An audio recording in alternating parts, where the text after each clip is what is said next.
Hello বন্ধুরা, এই আমার মেয়ে আমি এখন ভিডিও বানাচ্ছি।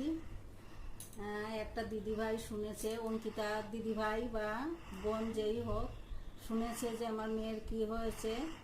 মেয়ে অনেক বড় একটা অসুখ আছে, 7-8 বছর আগে হয়েছিল, অনেক দিন ভুগেছিল, মাঝে ঠিক হয়ে গিয়েছিল, এখন আবার সেটা হচ্ছে সেরকমই।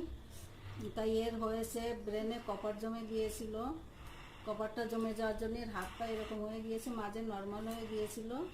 তো এখন আবার সেই জিনিসটা দেখা দিচ্ছে।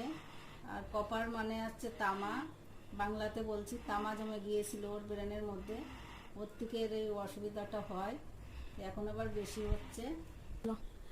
হ্যাঁ অঙ্কিতা দিদিভাই বা বোন যেই হোক, শুনতে চেয়েছো, এর জন্য আমি অনেক আপনার ধন্যবাদ করছি। কেউ এরকমভাবে শোনে না যে মেয়ের কী হয়েছে। আপনাকে অনেক অনেক ধন্যবাদ শোনার জন্য। পাশে থাকবে। Bye bye.